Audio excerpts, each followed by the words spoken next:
Morning, Friday, August 7th, 2026. I want to start a new series of videos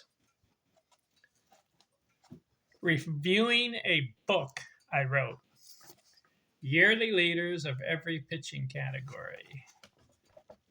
This set of videos will focus on Chapter 5 of this book, Games Started by a Pitcher. The top 5 pitchers with the most games started in a season, year by year, from 1871 through 2025. So in this book, I have 9 chapters. First chapter, pitching wins. Chapter 2, innings pitched. Chapter 3, strikeouts. Chapter 4, shutouts. And now chapter 5, games started. I'm looking at the top 5 in each of these categories year by year. So games started, let's get into it. You're going to see a trend here.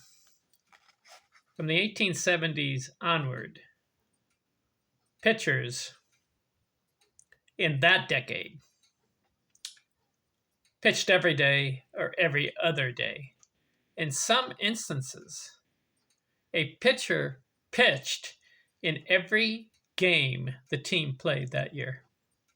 I found that out in some of these games started. 1871 season, teams played about 50, 60 games. They didn't get going until the late 1870s, got up to about 75 games. And then in the 1880s, you had 80 games played by the teams. 1890s got close to 100. And then after the turn of the century, eventually 154 game season, and then later on 162 game season. So in the beginning of the National League in the 1870s, about 60, 65 games at the most for teams. It's remarkable that some of these pitchers got into every game for their team. Let's look at the top 5 in the 1870s. Riney Walters started 32 games. That's a lot if your team only plays 60. Al Spalding, 31. Asha Brannard, 30. John McMullen, 29. George Sutton, 28. It's a lot of starts. 1872, Candy Cummins, 55 games started. Al Spalding, 48. Dick McBride, 47. Bobby Matthews, 47. Jim Britt, 37. These pitchers are pitching every other day. 1873, Jim Britt, 54 games started. Al Spalding, 54. Third year in a row, Al Spalding makes the top 5. Bobby Matthews, 52. George Sutton, 51. Dick McBride, 46. 1874 season, remarkable. Al Spalding starts 69 games. What's going on here? All right, let's go to Al Spalding baseball reference page. Okay. How many games did his team in the 1874 season, how many games did the team play? He was on the Boston Red Sox. His team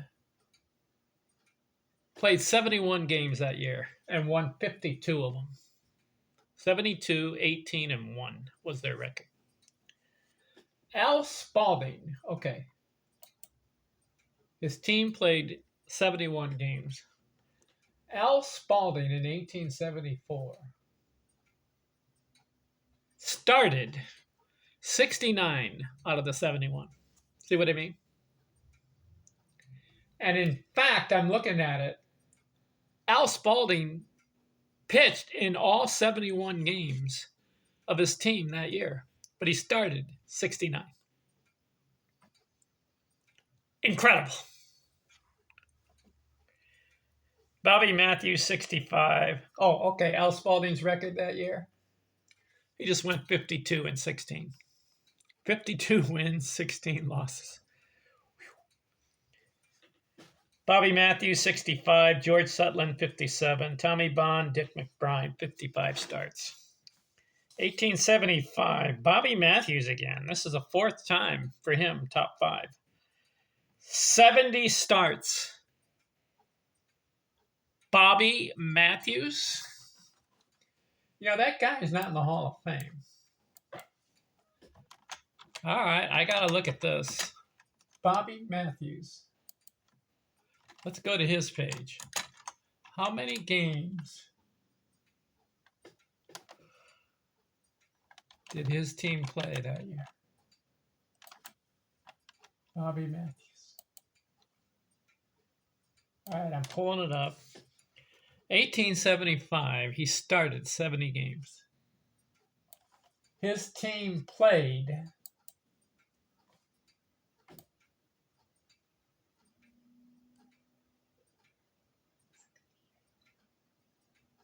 71 games.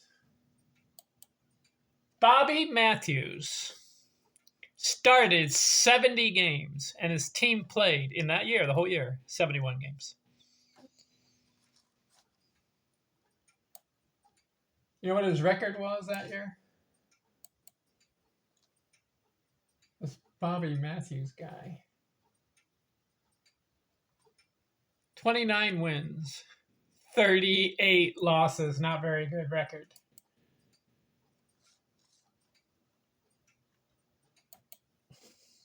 Al Spalding, 62, 1875 season. So Al Spalding, for the 5th year in a row, makes the top 5. Dick McBride, 60. George Bradley, 60. George Sutton, 52. 1876 season. Jim Devlin, 68 starts. George Bradley, 64. Al Spalding, for the 6th year in a row, top 5. 60 starts. Bobby Matthews, 5th time for him, 56 starts. Tommy Braun, 45. 1877, no more Al Spalding. He quits baseball. So you got Jim Devlin, 61 starts. Tommy Bonds, 58. Terry Larkin, 56. George Bradley, 44. Tricky Nichols, 39. 1878 season. Tommy Bond, 59 starts. Terry Larkin, 56. Will Wright, 52. Sam Weaver, 43. The only Nolan, 38 starts. Then something incredible happens in 1879 season.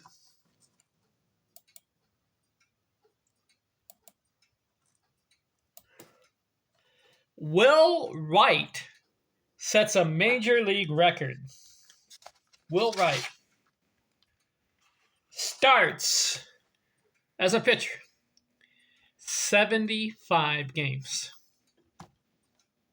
All right, let's look up this character, Will Wright. What's going on here? Will Wright. 10 years pitching, won 229 games. But in the 1879 season, he's playing for the Cincinnati Reds. The team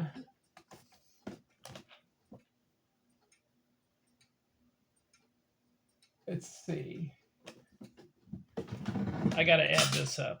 His team, the Cincinnati Reds, their record for the year, 43 wins, 37 losses, 70 and 1 tie. So So 43 plus 37 plus 1. 81 games his team plays. Will Wright.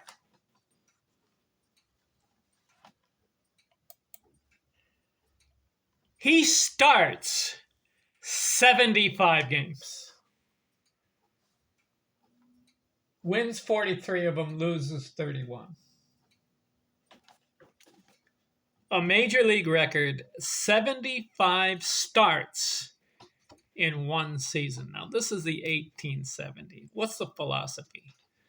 The pitcher pitches every game of his team that year, basically. And he's starting 75. They played 81 games. He started 75. A major league record. That's not happening in today's age, right? Pitchers are getting it easy today. Why? They're pitching every fifth, in some cases, every sixth day, and in some cases, just once a week, every 7 games. Yet these guys in the 1870s, with all these starts, pitching every day. Amazing stat, don't you think? Bud Calvin, 66, Tommy Bond, 64, John Ward, and Jim McCormick, 60 starts. So the 1870s in baseball history is unique regarding pitching starts. What was the philosophy back then? How does a pitcher start every game that year? Is his arm sore? Is he throwing hard, or is he just lobbing the ball up to the plate? That could be a factor. We don't know how hard they were throwing. Obviously, it wasn't 100 miles an hour. Was it 80 miles an hour? Was it 70, 60 miles an hour? Or was it just a lob across the plate? And so if you're just lobbing it, I can come in next day, game pitch. I can come the next one, the next one, and next one. I just keep pitching if I'm just lobbing the ball over the plate. Or are they throwing the ball over the plate? Are they getting some speed on the pitch? Very strange. So for the 1870s, who stood out? Al Spalding, 6 top 5 finishes.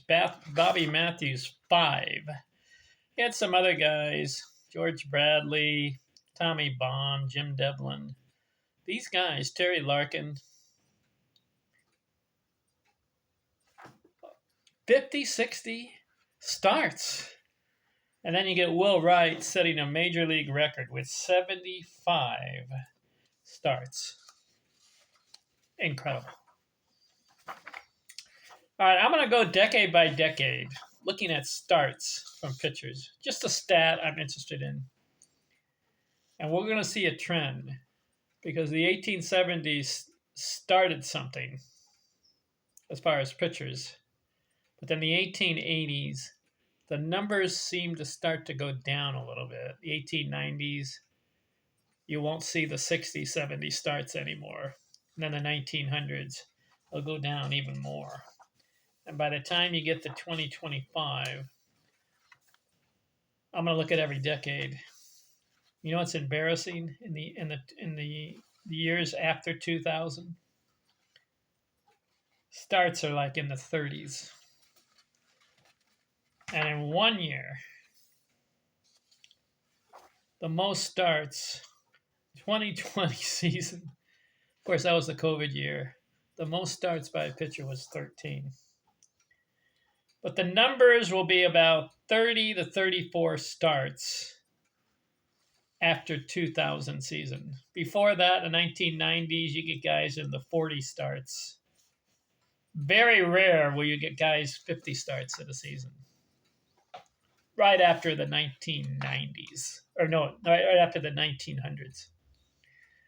So the period of baseball between 1871 and 1900, 50, 60, and in some cases, 70 starts by a pitcher. Amazing stat, I think. All right, next video, the 1880s. I'm out.